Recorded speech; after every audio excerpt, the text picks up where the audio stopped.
Testing 1 2 3, testing 1 2 3. This is Radio Free Mormon Sunday School live. Well, not live, but I'm on the air anyway, and bringing you the seventh lesson in the Come Follow Me manual on the Book of Mormon. Today's date is February 9th, 2024. It is time to talk about 2nd Nephi, chapters 3, 4, and 5, which is the material for this assignment. So let me go ahead and put my slides up on the screen. Yep, it's Mormon Sunday School with Radio Free Mormon, where you learn stuff you're never going to hear in regular Sunday school. 2nd Nephi 3 through 5. It's for the week of February 12th through 18th of 2024. Once again, this is lesson number 7. I have something to say about each of these chapters, so I better get started.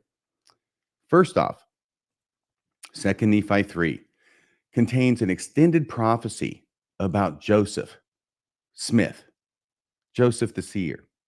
And the way it's put in there is that it's a prophecy, it's a blessing that Lehi is given to his son, Joseph. Remember, he gives a blessing to all of his children and then to all of his grandchildren right before he passes away.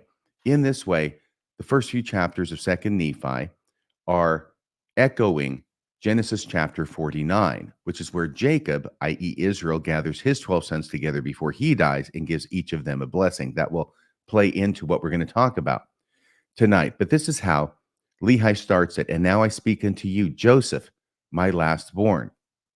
And since he's speaking to his son named Joseph, he's going to give him a prophecy. He's going to copy down a prophecy that Lehi says is on the brass plates. And this prophecy was made by Joseph of old, Joseph in Egypt, the Joseph we read about in Genesis, the Joseph who is the son, one of the 12 sons of Jacob. All right. Lehi keys off the name Joseph and says, "For behold, thou art the fruit of my loins." The fruit of my loins. That phrase is going to get said a lot in this chapter. "And I am a descendant of Joseph, who was carried captive into Egypt." So we find out Lehi is a descendant of Joseph. "And great were the covenants of the Lord which he made unto Joseph. Wherefore Joseph truly saw our day." Now, we learn that not only is Lehi a descendant of Joseph, which means that Joseph is a descendant, his Joseph is a descendant of Joseph. We also find out that Joseph of old saw our day. Lehi is saying he saw our day. How did he see our day? There's nothing in the Bible, as we have it, that contains any prophecy of Joseph about our day. There might be one verse that would constitute a prophecy of Joseph, but it's not about the Nephites. And it's not about our day, at least not in the Bible as we have it today. And here's this prophecy from 2nd Nephi 3, verse 5. "Wherefore Joseph truly saw our day." We just read that. "And he obtained a promise of the Lord, that out of the fruit of his loins, the Lord God would raise up a righteous branch unto the house of Israel, not the Messiah." This expression, "not the Messiah," is a strange thing, because typically we would think of the Messiah as a person, maybe a superhuman person, but a person nonetheless. But it appears to be used here in reference to the branch, which would be more than one person. "A righteous branch unto the house of Israel," not the Messiah, but a branch which was to be broken off. "Nevertheless, to be remembered in the covenants of the Lord, that the Messiah should be made manifest unto them in the latter days, in the spirit of power, unto the bringing of them out of darkness unto light, yea, out of hidden darkness and out of captivity unto freedom." Now notice, it talks not only about the fruit of his loins, but this righteous branch. And what I think is that this prophecy, this verse is keying off the blessing that Jacob gave to Joseph in the Old Testament. That's chapter 49. And here it is on the screen, verse 22. Jacob blessing Joseph. "Joseph is a fruitful bough, even a fruitful bough by a well, whose branches run over the wall." That's the first line of this somewhat longer blessing, but it's the important line for purposes of this discussion, because the connection is being made, not only fruitful, right? A fruitful bough, fruit of thy loins, but also the branches. And this is a branch that's broken off But Genesis 49 has Joseph being a fruitful bough, which is a branch. And then it says, whose branches run over the wall. I don't hear this verse quoted that much in church anymore, but I used to hear it all the time when I joined because this was used, Genesis 49:22, as a proof text that the Book of Mormon is true. Because indeed, the Book of Mormon is written by the descendants of Joseph. They were broken off, they're a branch, they're fruitful. They went over a wall of the well, which apparently is this idea of crossing water. I mean, you really have to interpret that into it, obviously. But so it's a well, it's water. So they sail across the ocean to the Americas. They become fruitful, they multiply. It's a perfect match. What I'm going to suggest at this point is that Joseph Smith himself, before he wrote the Book of Mormon, already understood Genesis 49:22 in this way. And that is why this prophecy is tailored this way and why the Book of Mormon itself is tailored the way it is. So if Joseph Smith is seeing this book that he is authoring as being in part a fulfillment of this prophecy that Jacob gives to Joseph, or this blessing, then Joseph Smith would have to be sure and make this group of people that he's creating be descendants of Joseph. Why? Because that's what the blessing says. And sure enough, as we just saw, Lehi says he's a descendant of Joseph. We find out in Alma chapter 10, verse 3, that not only is he a descendant of Joseph, he's a descendant of Joseph through the line of Manasseh. Joseph has two sons, Ephraim and Manasseh. And Lehi descends from Joseph through the line of Manasseh. That's where it says, Alma 10:3, and Aminadi, not Abinadi, Aminadi, was a descendant of Nephi, who was the son of Lehi, who came out of the land of Jerusalem, who was a descendant of Manasseh, who was the son of Joseph, who was sold into Egypt by the hands of his brethren. So definitely the Nephites, both Lamanites and the Nephites, maybe not the Ishmaelites, we don't know about them, are descended from Joseph, just as the prophecy would have it.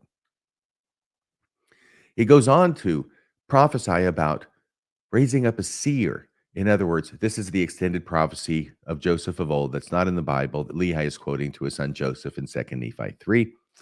For Joseph truly testified, saying, a seer shall the Lord my God raise up, who shall be a choice seer unto the fruit of my loins. Yea, Joseph truly said, thus saith the Lord unto me, a choice seer will I raise up out of the fruit of thy loins, and he shall be esteemed highly among the fruit of thy loins. And unto him will I give commandment that he shall do a work for the fruit of thy loins, his brethren, which shall be of great worth unto them, even to the bringing of them to the knowledge of the covenants which I have made with thy fathers. Skipping to verse 11. But a seer will I raise up out of the fruit of thy loins, and unto him will I give power to bring forth my word. That's the Book of Mormon. It's about Joseph Smith. Unto the seed of thy loins, and not to the bringing forth my word only, saith the Lord, but to the convincing them of my word, which shall have already gone forth among them, which would be presumably the Bible. And elsewhere, the Book of Mormon talks about how the Book of Mormon will testify to the truth of the Bible, and the Bible will testify to the truth of the Book of Mormon. And this interesting detail, which makes it a lock, that's talking about Joseph Smith, right? Verse 15, and his name, this choice seer, his name shall be called after me. Joseph of old speaking, his name shall be called after me. So his name's going to be Joseph. That's Joseph Smith Jr. And it shall be after the name of his father, i.e. Joseph Smith Sr. Wow, what a hit. And he shall be like unto me, for the thing which the Lord shall bring forth by his hand, by the power of the Lord shall bring my people into salvation. Once again, the Book of Mormon. It's an amazing prophecy. Isn't it amazing that Joseph of old, who lived thousands of years ago, could foresee Joseph Smith as the seer of the restoration, and could even tell us not only Joseph's name, but also the name of his father? Question: is it purely a coincidence that this prophecy does not appear in the Bible, but does appear in the Book of Mormon, which was translated by Joseph Smith? Not to worry, though. This prophecy of Joseph of old, though lost from the Bible we have today, did exist in the Bible as it was originally. And it also existed on the brass plates that Lehi and company took with them into the wilderness. How do we know this? Because Joseph Smith put it there when he was doing the Joseph Smith translation of the Bible. He takes the entire prophecy, almost the entire prophecy, from 2nd Nephi 3, which is Lehi quoting Joseph of old. And now when he's doing the Joseph Smith translation, he puts that entire prophecy in Genesis in Joseph's mouth so that Lehi can be quoting it. Even though, interestingly, Book of Mormon is translated in 1829, and Joseph Smith doesn't get around to translating Genesis chapter 50 until 3 years later in July or August of 1832. This is how it ends, the book of Genesis. It ends on verse 26. Let's go with 22. And Joseph dwelt in Egypt, he and his father's house. And Joseph lived 110 years. And Joseph saw Ephraim's children of the third generation. Remember, that's one of his kids. The children also of Machir, the son of Manasseh, that's the other of his children, were brought up upon Joseph's knees. And Joseph said unto his brethren, I die, and God will surely visit you and bring you out of this land unto the land which he sware to Abraham, to Isaac, and to Jacob. So if there's any prophecy that Joseph makes, that's it in verse 24. And all he's saying is that even though we're in Egypt now, God is going to visit you and bring you out of the land of Egypt and into the land of Canaan, which he swore to Abraham to give to you. And Joseph took an oath of the children of Israel, saying, God will surely visit you, and ye shall carry up my bones from hence, my bones from Egypt to the land of Canaan for burial. So Joseph died, being 110 years old, and they embalmed him, because he's in Egypt, right? And he was put in a coffin in Egypt.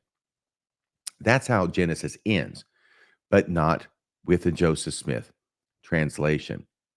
King James Version, Genesis ends at 50, verse 24. Joseph Smith translation of Genesis 50 does not end until verse 38.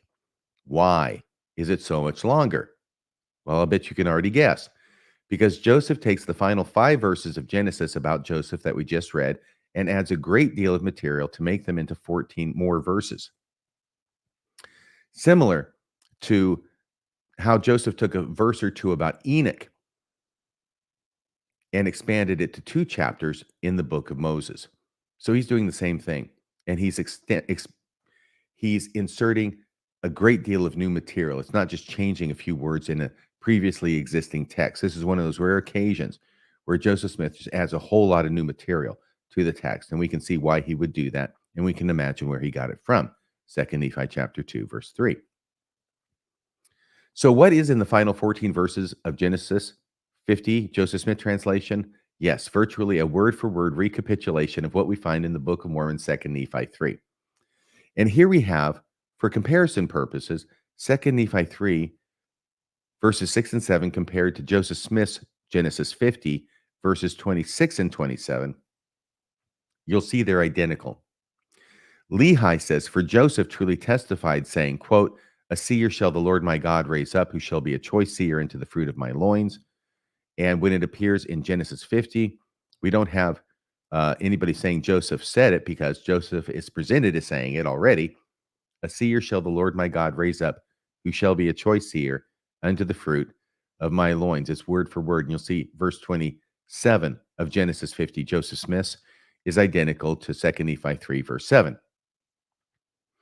There's a bit of a variation here in 2 Nephi 3, verse 8, and Genesis 50, 28, Joseph Smith's, that I want to mention.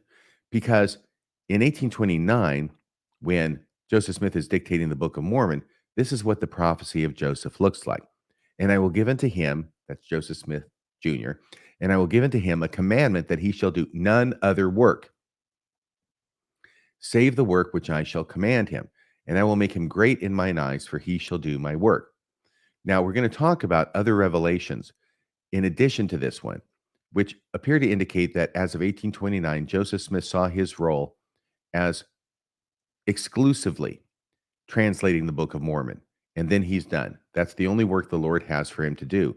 But by 1835, and before then, Joseph Smith is saying that he's going to be doing a lot more than just translating the Book of Mormon. So he wants to modify these verses, which seem to limit his abilities and his work, to remove that impediment so he can do other things after translating the Book of Mormon. So in Genesis 50, Joseph Smith translation of the same verse, it doesn't say, I will make him great in mine eyes, for he shall do my work. He shall do none other work save the work which I shall command him. It says, he shall bring them to the knowledge of the covenants which I have made with thy fathers, and he shall do whatsoever work I shall command him. Not he shall do none other work in 1829, 2nd Nephi 3, but in Genesis 50, Joseph Smith translation from 1832, he shall do whatsoever work I shall command him. So it seems to be expanded, Joseph Smith's work, even by changing the words of what is ostensibly the same prophecy. So here's that timeline. In 1829, Joseph Smith receives a revelation. It says, he hath a gift to translate the book, and I have commanded him that he shall pretend to no other gift. That's 1829. Now, I want to skip down there to the second from the bottom, the 1833 Book of Commandments, chapter 4, verse 2, which is the publication of the 1829 revelation that I just referenced, and it maintains the same wording. And he has a gift to translate the book, and I have commanded him that he shall pretend to no other gift, for I will grant him no other gift. It's the same thing, right? Book of Mormon, that's it. You're done. End of story. But between the publication of 1833 Book of Commandments and the 1835 Doctrine and Covenants, when the same revelation was reprinted, Joseph Smith changed the language. This is in section 5, verse 4. That's where it got recodified, and the language has been changed as follows. And you have a gift to translate the plates. And this is the first gift that I bestow upon you. Wait a second, that wasn't in the original revelation. And I have commanded you that you should pretend to no other gift until my purpose is fulfilled in this. Oh, see, it's being qualified now with the extra language. For I will grant unto you no other gift until it is finished. You can see all the changes that Joseph Smith was making with the revelation so that he was not excluded or limited to translating the Book of Mormon, and that was it. Now he can do other things. And my question here is whether this is also similarly, though not as clearly, referenced in the change between this prophecy of Joseph of old, as it appears in the Book of Mormon in 1829, versus how it appears in the Joseph Smith translation in 1832. Book of Mormon says, I will give him a commandment that he shall do none other work, save the work which I shall command him. And then 1832, Joseph Smith translation, 50 verse 28, he shall do whatsoever work I shall command him. So there seems to be a shift going on, both in the revelation as well as in this prophecy of Joseph of old. Issues relating to 2nd Nephi 3. Frankly, it always made me uncomfortable reading it. Not only does it have over and over this kind of creepy phrase, fruit of thy loins, right? I didn't like that, but I figured that was just my own bias, my own prejudice. I need to get past it. But even worse than that, every time I would read it, 2nd Nephi 3, the thought would cross my mind. It's an obvious tell that not only did Joseph Smith author the Book of Mormon, but he thought so highly of himself as to put a rather obviously retrofitted prophecy into Genesis 50 about himself and how great he is. He put it in Genesis 50 after he put it into 2nd Nephi 3. It's obviously about Joseph Smith. And who's producing the Book of Mormon? Joseph Smith. Who's adding all this text to Genesis 50 3 years later? Joseph Smith. Seems a little suspicious. But then entering stage left to save the day, the Messiah ben Joseph. It turns out that there is an ancient and somewhat little known tradition among the Jews of a Messiah ben Joseph. Now, the ben means son of, so that's a Messiah who's a savior or deliverer, who's a son of Joseph or a descendant of Joseph. We all know about the Messiah ben Judah or Judah, who's the Messiah, who's a descendant of Judah. That's believed to be Jesus Christ by Christians. Obviously, the Jews don't believe that part, but they do believe in a Messiah ben Judah. This connection with Joseph Smith and the Messiah ben Joseph was made, I believe, by Joseph Fielding McConkie, the son of Bruce R. McConkie. And I think it was published in this book. I think this might be the original book. His Name Shall Be Joseph is the title of the book. Ancient Prophecies of the Latter-day Seer, Joseph Fielding McConkie. I remember I came upon this idea when I was reading a Farms reprint of this article by Joseph Fielding McConkie, and how the tradition of the Messiah ben Joseph is actually what it is that's being talked about in 2nd Nephi 3. In other words, it's hooking in and linking up with an actual Jewish tradition about a Messiah who would be a descendant of Joseph. So we're starting with the Messiah ben Judah in order to understand the Messiah ben Joseph. The Messiah ben Judah is the Messiah foretold by ancient Jewish prophets. We find him all over the Old Testament. He's a military leader who would overthrow those dominating the people of Israel and establish a united kingdom of Israel and sit on the throne of Israel forever. Okay? He's like a superhero. Jesus was believed by some to be the Messiah. I said Messiah ben David, should be Messiah ben Joseph. But after he was crucified, they deferred their expectation to his second coming. So Jesus was thought by many to be, in his lifetime, the Messiah ben Judah. But then he got crucified. Well, you can't lead a revolt from a cross. So he died. That's not in the cards for the Messiah ben Judah. So what they did was they deferred the expectation of Jesus being the Messiah ben Judah until Jesus comes again. That's why you read in the book of Revelation about Jesus coming on the white horse, having the crowns, having the sword proceeding out of his mouth. It's got two edges. He takes no prisoners, and he conquers the forces of evil, and he sets up his throne to rule and reign forever. That's the tradition of the Messiah ben Judah. But Jesus did not do that the first time around. Okay, there are actually four messiahs in this tradition, or craftsmen.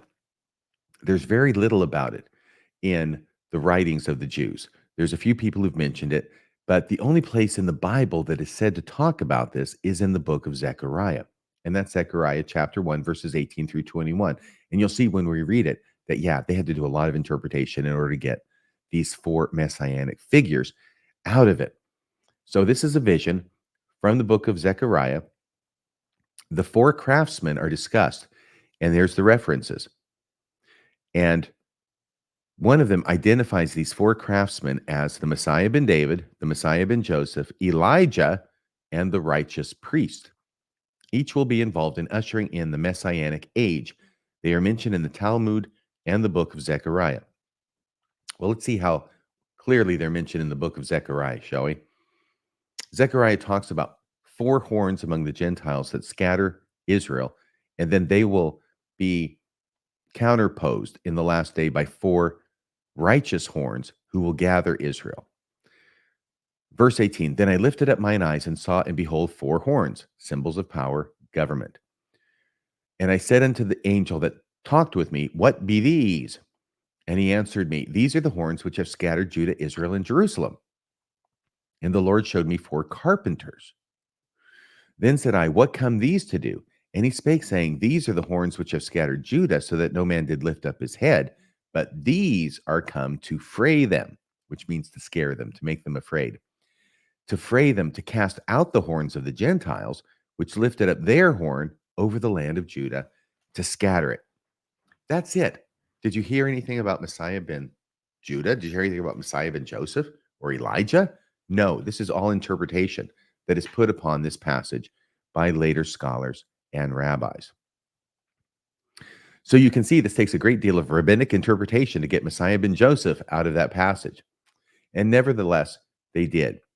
By the way, I mentioned that there were four messiahs only because when you say, or when Joseph Fielding McConkie says that the Jews believed in two messiahs, a Messiah ben Joseph and a Messiah ben Judah, and the Messiah ben Judah is Jesus and the Messiah ben Joseph is Joseph Smith Jr., that sounds a lot more powerful of an argument than saying, well, there's actually four messiahs, but one of them is Joseph Smith. It doesn't sound like it's as dead on a bullseye as the other. But typically, and this was the case with Joseph Fielding McConkie, he doesn't mention the other two. He just mentions these two, Judah and Joseph, the sons of. Mormon apologists usually leave out the other two messiahs or craftsmen, probably because it sounds better to trot out only two, one of whom can be Jesus and the other of whom can be Joseph Smith, as opposed to a whole bunch of them. And you're just saying, well, one of them happens to be Joseph Smith. How did the Messiah ben Joseph idea originate? Nobody knows. They just know that it apparently did exist. There are many theories about how it originated. Some believe that this tradition developed before Christ. Some believe it developed after Christ. And one prominent theory is that the ancient Jewish scholars saw two sets of prophecies in the Hebrew scriptures, one of a glorious and victorious Messiah who will never die. That's all over the place in the Old Testament. And the other of a suffering Messiah who will die. And we can see that perhaps most prominently in Isaiah 53, the man of sorrows and acquainted with grief passage. So the two descriptions of these messiahs appear to conflict. One's going to be a superhero who's going to kick butt and he's going to conquer and he's going to rule and reign forever. And the other is this very sad, very suffering kind of person who will end up dying. It's hard to reconcile those two with the same person. So this theory, and I think it probably has legs, is that a long time ago, the Jews and the scholars of the Jews and the rabbis poring over these texts saw this, and in order to explain it, they created two different messiahs. One who would be the Messiah ben Judah, the conquering Messiah, and the other would be the Messiah ben Joseph, the suffering Messiah. So the two messiahs will work together to usher in the Messiah ben Judah. In other words, the second coming. So how did the Messiah ben Joseph idea originate? The reason there are so many theories about the origin of the Messiah ben Joseph tradition is because there is so little to be found on the subject. And what there is to be found is often subject to variant interpretations, like that passage from Zechariah, for crying out loud. Now, Joseph Fielding Smith linked the Messiah ben Joseph to Joseph Smith's prophecy of Joseph of old, found in the Book of Mormon and in his Genesis, Book of Mormon, Bible translation. So suddenly the landscape changes. What appeared to be an obvious imposture in the Book of Mormon and the Bible translation, suddenly it became evidence that Joseph Smith had somehow looped into the Messiah ben Joseph tradition. Not only that, but the Joseph Smith translation of Genesis 50 for Joseph Fielding McConkie now became the lost passage of Scripture on which was based the entire Messiah ben Joseph tradition. That's one of the questions. Where did this come from, remember? How did this tradition start? Well, one scholar suggested maybe there was some kind of scriptural thing that they were going off of, which is now lost. I don't think that's required, but it was an idea. It was a theory that one had. Well, here comes Joseph Fielding McConkie swooping in. This is it. It's this part of Genesis 50 that was lost. They knew about it. They developed the tradition. Then they lost that part from the Old Testament. That's why we don't know. But Joseph Smith restored it. Now we know not only the source of the Messiah ben Joseph tradition, but also we have the prophecy itself. And it's all because of the restoration provided by Joseph Smith. Now, there are a number of issues with Joseph Smith being the Messiah ben Joseph. Okay. I got to tell you, I was overjoyed to find this paper because what had now become for me a problem with the Book of Mormon, reading 2nd Nephi 3, now it not only resolved the problem, it made it into a bonus. It made it into a plus. It made it into a strength. It made it into an evidence for the Book of Mormon. So what was initially an evidence against the Book of Mormon now just doesn't be made even. It gets made into an evidence for the Book of Mormon. But after a while, I started thinking about it more. And there are some issues with Joseph Smith being this Messiah ben Joseph. If the ancient Jewish scholars are getting this information from a then extant long ending of Genesis 50, why do their writings omit so many key elements found in Joseph Smith translation of Genesis 50? Okay. In other words, if this is really the lost prophecy, it's lost now, but it was on the brass plates, right? That's where Lehi copies it from. So it was in the Old Testament at least as early as 600 BCE when Lehi leaves Jerusalem. So it existed before that as well. All right. The question is, First off, the answer is that this is where the Joseph Smith or the Messiah ben Joseph tradition starts, is from this lost prophecy. My question then is, if that's true, then why is it that these other people who write about the Messiah ben Joseph tradition don't mention any of the other details that are contained in that prophecy? Examples. Why does Joseph Smith, Genesis 50, mention the name of Messiah ben Joseph will be Joseph? And why does it mention his father's name will be Joseph? Okay.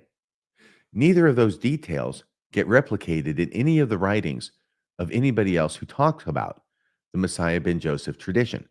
My question is, if they're queuing off this now lost prophecy from the Old Testament, why don't they include those details as well from that same prophecy? Similarly, why does JST 50 mention that Joseph will be a seer? We don't find that in any of the writings about the Messiah ben Joseph tradition. Why does JST 50 mention he will be given power to bring forth God's word? That doesn't occur in any of these writings about the tradition. And why does JST 50 mention that he will not be destroyed? Right? That's in there as well. That this Messiah ben Joseph, i.e., Joseph Smith, he will not be destroyed, especially when that is part and parcel of the Messiah ben Joseph tradition, that he will be destroyed, that he will die, that he will suffer and die. And that is found in 2 Nephi chapter 3, verse 14, this idea that Joseph Smith Joseph Smith Jr. will never be destroyed. And thus prophesied Joseph, saying, Behold, that seer will the Lord bless, and they that seek to destroy him shall be confounded. For this promise which I have obtained of the Lord of the fruit of my loins shall be fulfilled. Behold, I am sure of the fulfilling of this promise. Well, obviously, Joseph Smith wrote that in 1829 and not in 1845, the year after he was murdered in Carthage jail, along with his brother Hiram, i.e., destroyed. So this part of the prophecy appears to not fit Joseph Smith Jr. because it says he won't be destroyed, that those who seek to destroy him will be confounded, and Joseph Smith did end up being destroyed, and those who sought to destroy him were not confounded. So the conclusion to this Messiah ben Joseph segment is that this was something I discovered in the 1980s during my Mormon apologist phase. It really helped me resolve an issue with the Book of Mormon involving 2nd Nephi 3. I've talked about that. But over time, I have seen the connections as more pretended than real, more strained than solid. And I can't help wondering why, if the Messiah ben Joseph was predicted in such detail in the long ending of Genesis 50 that Joseph Smith gives us, why did all the details seem to vanish from subsequent writings? It actually gets worse because there's this issue of the prophecy of Moses. Intertwined with the prophecy of Joseph of old regarding the Messiah ben Joseph is a prophecy that a man named Moses would arise to deliver captive Israel from bondage in Egypt. And here we find it in the Joseph Smith translation of Genesis 50, verses 34, 35, and 29b. And the Lord sware unto Joseph that he would preserve his seed forever, saying, I will raise up Moses, and a rod shall be in his hand, and he shall gather together my people. Remember, this is 400 years before Moses that Joseph of old is allegedly giving this prophecy. So he's prophesying Moses by name, talking about the rod. He'll gather together my people. He shall lead them as a flock. He shall smite the waters of the Red Sea with his rod. He knows that as well. And he shall have judgment and shall write the word of the Lord. See, Moses writes the word of the Lord. Joseph Smith Jr. writes the word of the Lord. And he shall not speak many words, for I will write unto him my law by the finger of mine own hand. And I will make a spokesman for him, and his name shall be called Aaron. So Joseph of old even knows that Moses is going to have a spokesman who will be named Aaron. He knows everything about Moses 400 years in advance. And then finally he says, for he shall be nursed by the king's daughter, and shall be called her son. He even knows that. It's like Joseph of old read the book of Exodus and knew all these things 400 years before they happened, so he could prophesy about them in incredible detail. Indeed, even in more detail than he gives about Joseph Smith Sr. So here's the issue. If there once existed in Genesis 50 a detailed prophecy of Moses and Aaron in the original long ending, the one that got lost but did exist at least as of 600 BCE, why do no subsequent Jewish scholars seem to have ever heard of it before? They're aware of the Messiah ben Joseph tradition. If they're getting it from this long lost prophecy, why are they not aware of the Moses tradition and that that was prophesied by Joseph of old? That would have been all over the place. And we would have found that, I would presume, in many different writings, if indeed there had been an ancient prophecy of Joseph now lost, which they knew about at the time and wrote about at the time, and that it properly and correctly predicted Moses and Aaron and his rod and the Red Sea and all of it. I think that's an issue. Joseph's spokesman was deleted from Joseph Smith translation Genesis 50. This is one of the changes. Most of it's a mirror image. Genesis 50 being copied from 2nd Nephi 3. But 3:18 in 2nd Nephi says, "And the Lord said unto me also, I will raise up unto the fruit of thy loins, and I will make for him a spokesman. And I, behold, I will give unto him that he shall write the writings of the fruit of thy loins unto the fruit of thy loins, and the spokesman of thy loins shall declare it." So back in 1829, when this is being translated, once again, Joseph Smith is limited to the work of writing.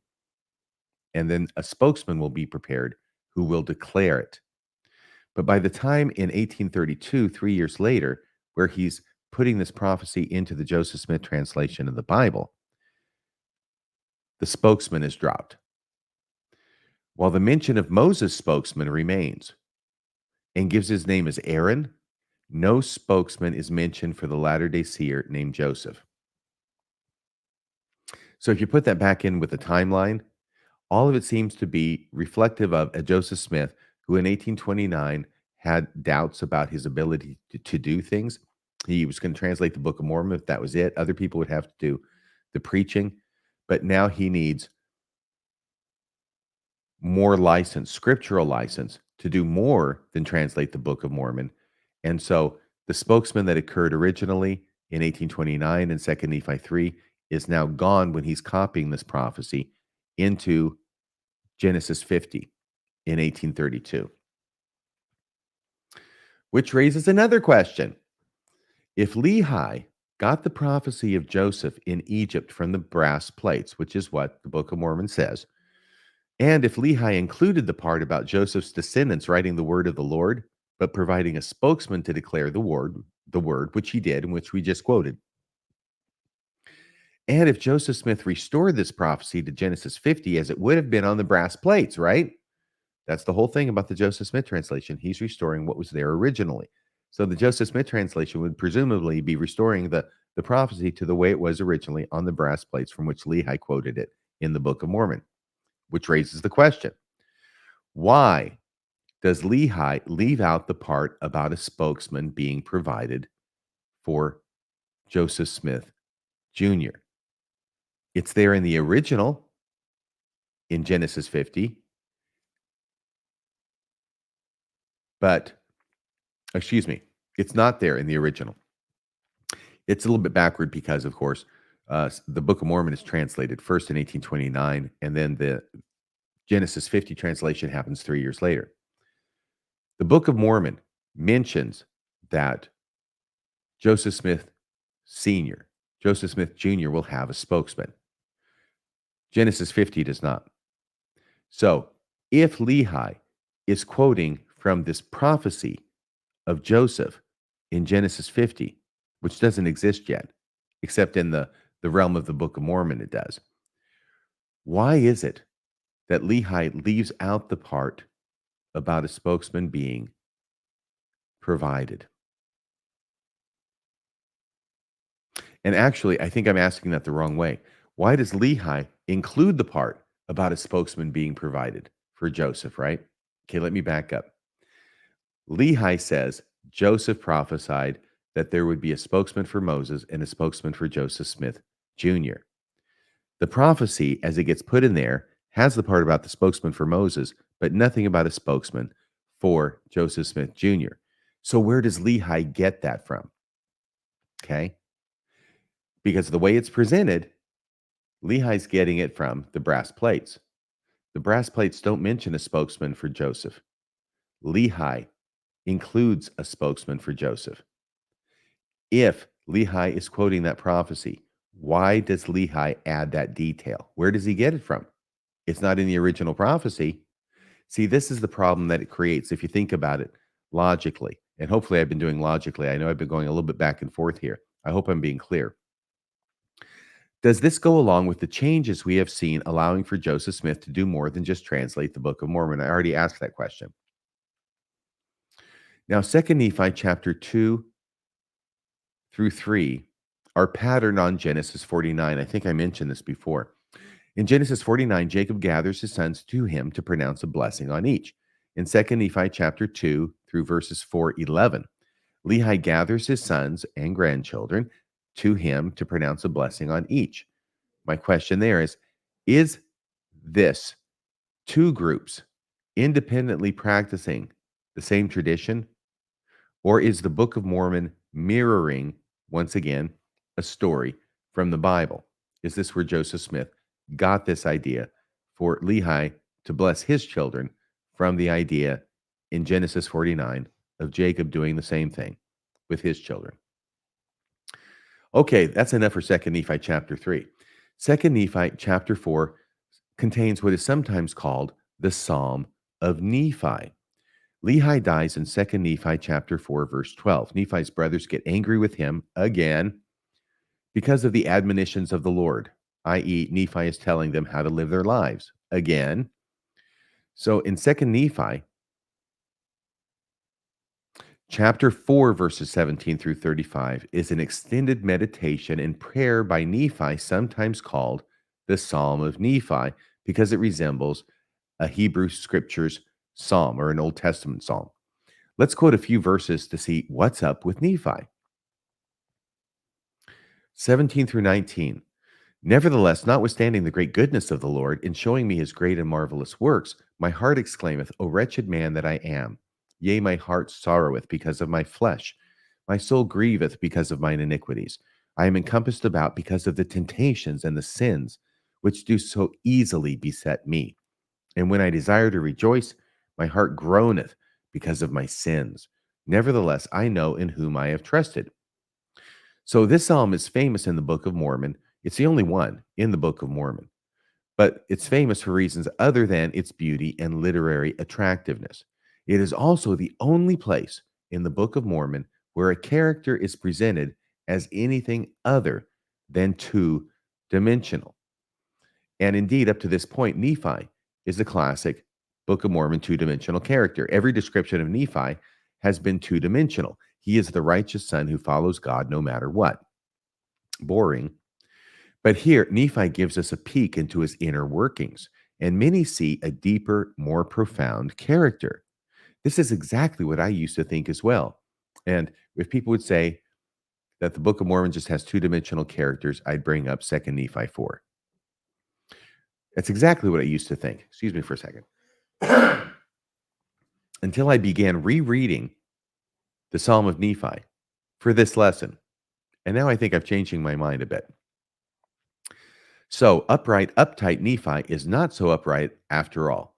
Not only does he have sins, he is going to ruminate about what a bad person he is in this passage.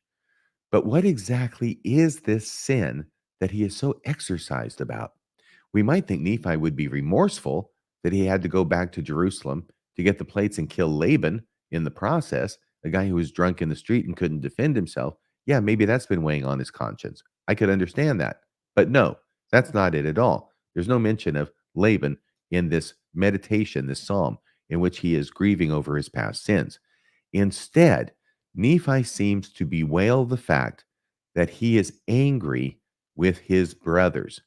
This appears to be the sin that is causing him so much concern in his psalm. But before we get to Nephi's sin, we have to hear him talk about how great he is. Oh, this is the good old Nephi that we know. My God hath been my support. He hath led me through mine afflictions in the wilderness, and he hath preserved me upon the waters of the great deep. He hath filled me with his love, even unto the consuming of my flesh. He hath confounded mine enemies, unto the causing of them to quake before me. Behold, he hath heard my cry by day, and he hath given me knowledge by visions in the nighttime. Can you hear? This is the good old Nephi that we all know and love, right? And by day have I waxed bold in mighty prayer before him. Yea, my voice have I sent up on high, and angels came down and ministered unto me. And upon the wings of his spirit hath my body been carried away upon exceedingly high mountains, and mine eyes have beheld great things, yea, even too great for man. Therefore I was bidden that I should not write them. So before we get to his sin, we have to hear about how wonderful he is and how God loves him best. And then we get to verse 27 through 29, which is where we finally understand that Nephi appears to be upset with himself, that he is angry with his enemies, who would obviously be Laman and Lemuel, and sometimes Ishmael. And why should I yield to sin, he goes on, because of my flesh? Yea, why should I give way to temptations that the evil one hath placed in my heart to destroy my peace and afflict my soul? Why am I angry because of mine enemy? There's the tell. Why am I angry because of my enemy? Awake, my soul, no longer droop in sin. Rejoice, O my heart, and give place no more for the enemy of my soul. And then he repeats it in verse 29. Do not anger again because of mine enemies. That's the sin that's causing him this anguish. Do not slacken my strength because of mine afflictions. He goes on, verse 31, O Lord, wilt thou redeem my soul? Wilt thou deliver me out of the hands of mine enemies? And in verse 33, O Lord, wilt thou encircle me around in the robe of thy righteousness? O Lord, wilt thou make a way for mine escape before mine enemies? And then he ends by saying, please don't put a stumbling block in my way, but put it in the ways of mine enemy. Make them stumble instead. So this really does appear to be what it is that's causing him all this anguish and remorse in 2nd Nephi 4. So Nephi is publicly proclaiming, or at least writing it in a book, that he is upset with himself for being angry with his brothers. These would be the same brothers, if you've read the Book of Mormon up to this point, who beat the crap out of him every other page in the Book of Mormon. They've tried to kill Nephi more than once. They just got angry with him in the same chapter right before he gives his psalm. And these same brothers are going to force Nephi to run away for safety and separate his group from the Lamanites in the very next verses, because once again, they're going to try and kill him. You mean those enemies? So, trivia question for the day.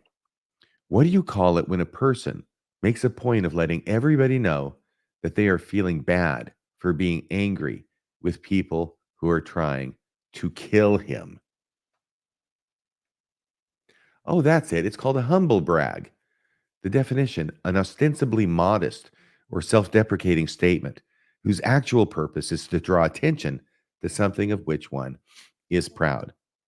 So Nephi is so freaking righteous that the worst sin he can commit is being angry at his brothers who have been beating him up and trying to kill him. Yeah. Nephi's psalm, as I said, is often used to show that Nephi is not just a two-dimensional character who's always righteous, because here he shows he feels guilt for his sins. But this is the RFM translation, which I just came to this time while reading it. Nephi's still a two-dimensional character. Nephi is doing what he has always done, bragging about how righteous he is, which he does throughout his psalm, but also he is so righteous that he feels bad about being angry with his brothers who are trying to kill him. Give me a break. So now we go to the last chapter in the material, 2nd Nephi chapter 5. With Lehi dead, there's nothing holding Laman and Lemuel back from getting Nephi. And this is in the very first two verses of 2nd Nephi 5, which means it's the very next two verses after Nephi concludes his psalm at the end of chapter 4. Behold, it came to pass that I, Nephi, did cry much unto the Lord my God because of the anger of my brethren. But behold, their anger did increase against me, insomuch that they did seek to take away my life. And I feel so bad for being angry about that. Nephi splits with his people. He leaves the group with the people who follow him. They leave, they travel for many days. They found the city of Nephi. But God performs a miracle so that none of Nephi's people will ever want to intermingle or intermarry with the Lamanites, because that would be horrible. The Lamanites are wicked. The Nephites are good. They shouldn't be intermarrying with the Lamanites, and God's going to cause a miracle so that that will not happen. Do you know what miracle God does? That's the trivia question. Oh, wait, but first, the Nephites build a temple. There's a lot of unlikely stories in the Book of Mormon. This is among them. Verse 16 of 2 Nephi 5, and I, Nephi, did build a temple. Well, he built a ship, for crying out loud, and sailed across the Pacific Ocean. Why can't he build a temple too? I mean, he's Nephi. And I did construct it after the manner of the temple of Solomon, save it were not built of so many precious things. Do you have any idea how big the temple of Solomon was? Do you have any idea how many people had to work on it? Do you have any idea how many years it took to construct it? But Nephi can do this. Give me this mountain. Give me this temple. For they were not to be found upon the land, wherefore it could not be built like unto Solomon's temple. But the manner of the construction was like unto the temple of Solomon. That means huge, massive, multi-ton stones. Where did they get the stones from? Where did they quarry them? How did they dress them? How did they lift them into place? These things were not told. And the workmanship thereof was exceedingly fine. Well, of course it was, because Nephi built it. The question is, how did Nephi, with the few people who followed him, end up building a temple? And not just any temple, but a temple after the manner of the Temple of Solomon. This seems like a rather large project for a handful of people with no apparent training or skills. Okay, now for the miracle. What did God do to keep the Nephites from wanting to intermarry with the Lamanites? He gave the Lamanites a skin of blackness. And this is 2 Nephi chapter 5, verses 21 through 24. And he had caused the cursing to come upon them, yea, even a sore cursing, because of their iniquity. For behold, they had hardened their hearts against him, that they had become like unto a flint. That's the Lamanites. Wherefore, as they were white, and exceedingly fair and delightsome, that they might not be enticing unto my people, the Lord God did cause a skin of blackness to come upon them. And thus saith the Lord God, I will cause that they shall be loathsome unto thy people, save they shall repent of their iniquities. And cursed shall be the seed of him that mixeth with their seed, for they shall be cursed even with the same cursing. What cursing? Oh, the skin of blackness. And the Lord spake it, and it was done.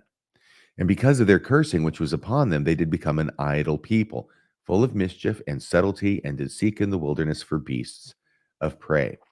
They were hunters, and the Nephites were gatherers. Oh, here's some pictures from a children's Book of Mormon that shows this distinction.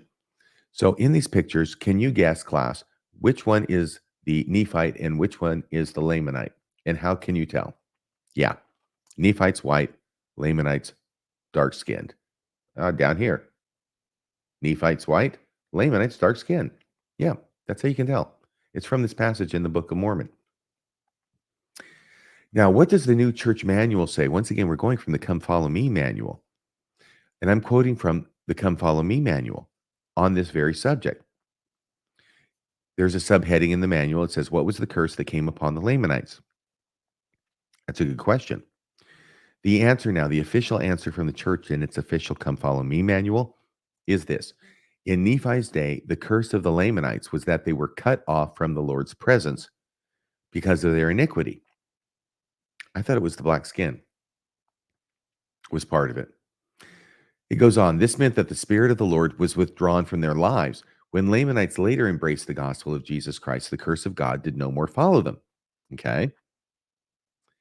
This last paragraph also directly quoted from the manual.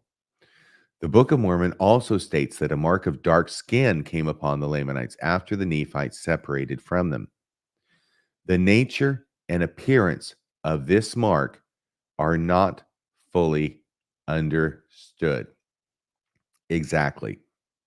The nature and appearance of this mark are not fully understood. Even though the text says it's a black skin or skin of darkness, the church is going to back off of that, and they're going to try and waffle. And they're going to say the nature and appearance of this mark are not fully understood. So now that we have all these prophets, and we've had many, many prophets over the 200 years this church has existed, the more prophets that we've had over time, the less we know about the Book of Mormon and about God and about theology. Have you ever noticed that? Isn't that strange? You'd think that the more prophets we have over time, the more we would learn. Instead, they're not adding knowledge, they're subtracting knowledge from what was given by prior prophets. The nature and appearance of this mark are not fully understood. So they're going to say, our position on this is we're not going to take a position, which is funny because when you say that, even though I know what they're doing, and I think the church should be commended for trying to get away from that strict interpretation, well, the straightforward interpretation of what it's saying. When you say the nature and appearance of this mark are not fully understood, they're giving place for that interpretation to still be at the table, that the curse is the skin of darkness. So they're fudging. They don't want to take a position. They are the quintessential fence sitters on theology and doctrine, ironically. They conclude in the manual, the mark initially distinguished the Lamanites from the Nephites. Later, as the Nephites and Lamanites each went through periods of wickedness and righteousness, the mark became irrelevant. So once again, this line, the nature and appearance of this mark are not fully understood. Well, what it says is this: as they were white and exceedingly fair and delightsome, that they might not be enticing unto my people, the Lord God did cause a skin of blackness to come upon them. It says skin of blackness right there. So 3 points. One, it looks like the curse has something to do with the color of their skin, and it was made black. It says a skin of blackness. Two, it is directly contrasted with the white Nephites and how white the Lamanites used to be before the curse, the curse of the skin of blackness, and designed to make it so the Lamanites would not be attractive to the Nephites, which means, number three, that this curse is not something that can just be taken off or rubbed out. It is permanent, okay? Like a skin of blackness. It obviously means what it says, that the Lord caused the skin of blackness. He caused the skin of the Lamanites to turn black in the Book of Mormon, and that was the curse, part of the curse anyway, or the sign of the curse, whatever you want to call it. It's not a good thing in the Book of Mormon. So, number one, like I said before, let us commend the church for at least not doubling down on what this passage does obviously mean, even though it's still in the Book of Mormon. By the way, there's a prophet at the head of the church. He could receive an inspired revision for the Book of Mormon and change this passage, sort of like Joseph Smith did with just about everything in the Bible and some things in the Book of Mormon. And a lot of his revelations, change them, modify their meaning, keep them up to date. Two, but what are we going backward? But why are we going backward again? I.e., why are prophets claiming to not know the answer to something that their predecessors were completely clear on? This is like backing down on the question of Book of Mormon geography. Now the church's position is we don't have a position on where anything in the Book of Mormon took place, even though prior prophets did. We're going backward. We're going from knowing stuff to not knowing stuff. We're going from having a position to not having a position.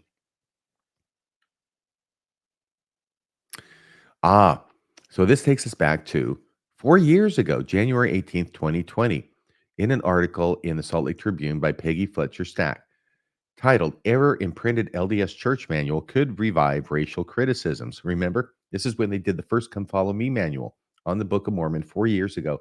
They included a quote from Joseph Fielding Smith that said, the black skin is the curse.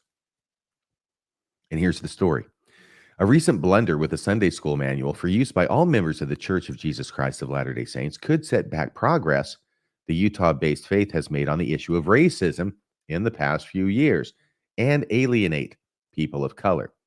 Last year, the church produced a new manual for its 2020 curriculum, which will be a study of the faith's signature scripture, the Book of Mormon, which Latter-day Saints believe tells the religious history of peoples in the ancient Americas. Several passages describe a dark skin descending on one of the clans, and for much of the faith's history, that has been seen as a racial curse. These days, though, that interpretation is no longer part of church teaching. That is why several early readers of the 2020 Come Follow Me manual were troubled to see a note in one lesson, this lesson, that is a throwback to previous thinking. The dark skin, this is quoting from the 2020 manual before they changed it. The dark skin was placed upon the Lamanites so that they could be distinguished from the Nephites and to keep the two peoples from mixing. The book explains, citing a statement made some 60 years ago by then apostle and future president Joseph Fielding Smith, future church president. The dark skin was the sign of the curse. That's the line that got everybody's attention. The dark skin was the sign of the curse. The curse was the withdrawal of the Spirit of the Lord. Dark skin is no longer to be considered a sign of the curse. That was all from the prior manual. So it has some softer language, but it does contain this problematic statement from Joseph Fielding Smith, reproduced in the 2020 Book of Mormon Come Follow Me manual. The dark skin was the sign of the curse. It was very difficult given the church's racial history, racist history. And it's made even worse by the fact that as of this point, President Nelson has been trying to build and maintain relationships with the NAACP, the National Association for the Advancement of Colored People. And having this happen was not helpful to that. Previous church leaders, why is it that former LDS church leaders understood exactly what this passage in the Book of Mormon means, but modern day prophets and apostles cannot? Milton R. Hunter from the Council of the 70, in his book, Archaeology in the Book of Mormon, from 1956, page 191, says this: as is well known, two peoples, a white race and those of a darker color, inhabited ancient America for approximately 1,000 years' time. The white race, as is well known, or maybe to Mormons, the white race was called Nephites and the darker race Lamanites. The reader may say, yes, we understand that there were a white race and a dark race in ancient America from approximately 600 BC until approximately 400 AD, but we have understood also that by the latter date, all the white people, Nephites, except Moroni, had been killed in a war with the darker people or Lamanites. He's going over all this in order just to make the point that he thinks there were probably some white people on the Lamanite side for the final battle. But in the process of doing that, he's laying out exactly what it is the Mormon Church's understanding of the Book of Mormon was in the 1950s, even amongst the leaders of the church, such as in the Council of the 70 and Milton R. Hunter, who was really quite a respected author and scriptorian. And he goes on, it is true that the Nephite nation ended toward the close of the 5th century AD, but probably many of the white Nephites were saved from death by joining the Lamanites. These then would not be followers of Christ and would be unfaithful ones. The last great war was not fought entirely on the lines of race, but probably the determining factor was that one group allied itself with the Lamanite traditions and the other group followed the Nephite traditions, including a belief in Jesus Christ. Thus, there probably were dark and white people in each army. So you can see how this isn't helping the current position of the church, trying to say we don't know what it means. Well, Milton R. Hunter knew what it meant, and all the members of the church knew what it meant, and all the leaders of the church knew what it meant, including Spencer W. Kimball, who gave a talk at BYU in 1960, and he was famous for his passion for the Indian placement program, and he would talk about the dark skin of these Native Americans, these young Native Americans being placed with Mormon families, and over time, they would start to grow lighter. Their skin would become whiter, and he saw that as a removal of the curse, as talked about in the Book of Mormon, because he saw it as a literal curse of literal black skin. He says, truly the scales of darkness are falling from their eyes, and they are fast becoming a white and delightsome people. No, he's not using it symbolically. He goes on, for years they have been growing delightsome, and they are now becoming white and delightsome, as they were promised. Where? In the Book of Mormon. The day of the Lamanites is nigh. For years they have been growing delightsome, and they are now becoming white and delightsome, as they were promised. In this picture of the 20 Lamanite missionaries, which he's displaying to the audience, 15 of the 20 were as light as Anglos. 5 were darker, but equally delightsome. So he's drawing a distinction between the white and the delightsome. Delightsome being faithful, but the white being literal skin color. He goes on, the children in the home placement program in Utah are often lighter than their brothers and sisters in the Hogans on the reservation.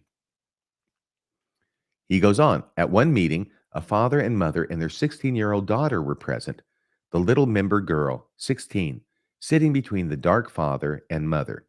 And it was evident she was several shades lighter than her parents. On the same reservation, in the same Hogan, subject to the same sun and wind and weather. So he's saying it's not because of the weather, it's not because of the sun, it's not because of a tan. This is a spiritual miracle that's happening, and it's literal. There was the doctor in a Utah city who, for 2 years, had had an Indian boy in his home who stated that he was some shades lighter than the younger brother just coming into the program from the reservation. See what living a good life as a Mormon will do for you? These young members of the church are changing to whiteness and to delightsomeness. One white elder jokingly said that he and his companion were donating blood regularly to the hospital in the hope that the process might be accelerated. Period. End of quote from Spencer Kimball, who obviously sees the dark skin as very literal and the promise of the miracle of it being turned white upon faithfulness as being literally fulfilled. Here's Joseph Fielding Smith. This is the quote, I believe, that ended up in that 2020 manual. In 1957, Joseph Fielding Smith taught that the dark skin was placed upon the Lamanites so that they could be distinguished from the Nephites and to keep the two peoples from mixing. I mean, that's what the Book of Mormon says. Then he says the dark skin was the sign of the curse. I underlined it because that's the part that got replicated in the 22 manual that caused the stir. So here's the 2020 printed lesson text. This is the one that included this quote from Joseph Fielding Smith. It stated the dark skin was the sign of the curse. And once again, that is really the problematic expression. This is in the manual, printed 2020. The dark skin was the sign of the curse, but also that the dark skin is no longer to be considered a sign of the curse. So it used to be, but no longer. The church issued an apology and asked members to disregard the paragraph in the printed manual. Here's the 2020 revised lesson text, which, by the way, is the same as it is today, 4 years later. Same lesson manual on the Book of Mormon. It was changed to this. Excuse me. The curse of the Lamanites was that they were cut off from the Lord's presence. See, it's not the dark skin anymore being the sign of the curse. And that a mark of dark skin came upon the Lamanites after the Nephites separated from them. The nature and appearance of this mark are not fully understood. So that's what they changed the original to in the revised lesson from 4 years ago. Now, unfortunately, right when this happened, Elder Gary Stevenson of the Quorum of the 12 Apostles was scheduled to address the NAACP. And this was quite an inopportune time for this to happen. It seemed to be very embarrassing, obviously, for Gary Stevenson. Timing could not have been worse, happening as it did in January of 2020, and right before Elder Gary Stevenson was scheduled to speak at an NAACP meeting. And we actually have video of Elder Stevenson's apology, courtesy of Thinker of Thoughts, Jonathan Streeter. But first off, here is what it is that Elder Stevenson said. One of our recent church manuals includes a paragraph with some outdated commentary about race. It was mistakenly included in the printed version of the manual, which had been prepared for print nearly 2 years ago. This happened a long, long time ago, 2 years ago, back when we used to be racist. When it was brought to the attention of church leaders late last year, they directed that it be immediately removed in our annual online manual, which is used by the great majority of our members. We have also directed that any future printed manuals will reflect this change. So a number of printed manuals were done with the offending statement in it. They went out, but then they said, okay, we'll just leave those out there. And any future printed manuals, by the way, this is, I don't know, it's early 2020. You would think that all the printed manuals would have been printed long in advance because the curriculum starts at the beginning of 2020. But they directed that any future printed manuals will reflect this change. We're asking our members, he went on, to disregard the paragraph in the printed manual. It says that in there, but please don't regard that. Just disregard that. By the way, he told this to the NAACP. I am unaware. Correct me if I'm wrong. And if anybody knows any different, please put it in the comments. By the way, please hit like and please hit subscribe. Please leave a comment below. I'm unaware of any place where church leaders actually did ask their members to disregard that statement in the printed manual. He told it to the NAACP that that's what they're doing. I'm just unaware of any place where they did it. I think that this might have been untrue. But he said, we're asking our members to disregard the paragraph in the printed manual. Now, I'm deeply saddened and hurt by this error and for any pain that it may have caused our members and for others.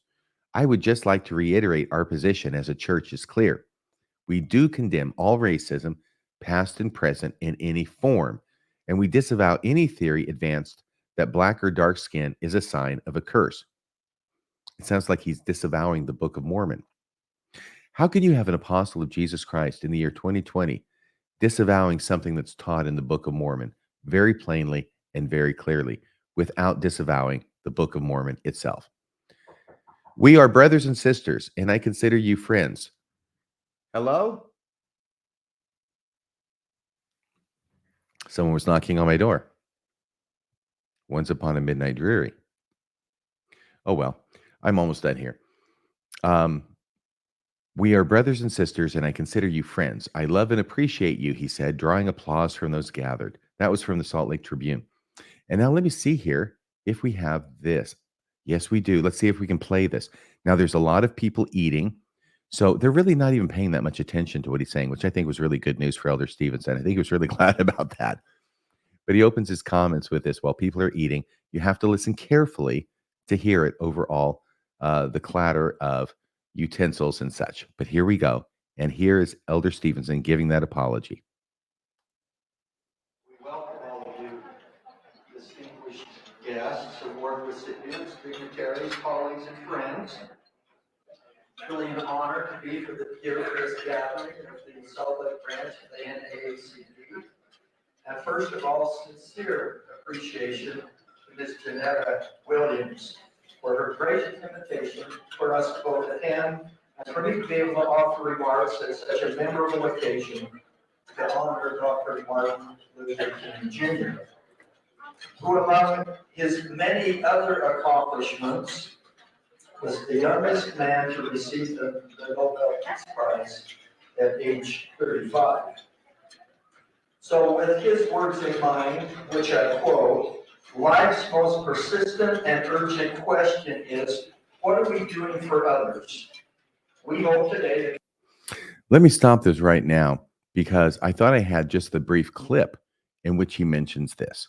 And that's what I had before, but now it's the entire 15-minute address. Let me see if I can find really quickly where he has this apology. Maybe it's at the end. Black and white. Children of God who are about loving everybody and bringing hope, happiness, and health to all God's children. In the Book of Mormon, a prophet named Nephi teaches this as well. We are a part of the words of Jesus Christ. I'm grateful for our relationship with the NAACP. I offer a witness and a testimony of Jesus Christ and his role as our Savior and Redeemer. I'm the fourth largest. The Salt Lake branch face discrimination and ensured health is clear. We do condemn all racism printed manuals that will reflect this change. Here we go. Published over the weekend. It is toward the beginning. My apologies. Now, prior to my prepared remarks, I'd like to address a matter with you. Some of you may be aware from a news article published over the weekend, one of our recent church manuals includes a paragraph with some outdated commentary about race. It was mistakenly included in the printed version of the manual, which had been prepared for print nearly 2 years ago.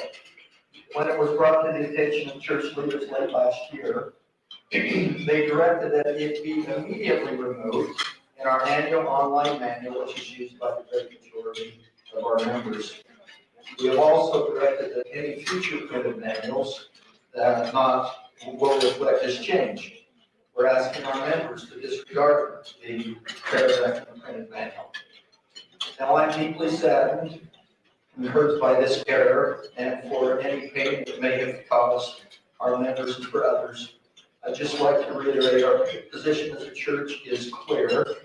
We do condemn all racism, past and present, in any form, and we disavow any theory advanced that black or dark skin is a sign of a curse. We are brothers and sisters, and I consider you friends. There we go. I'm glad I finally found that.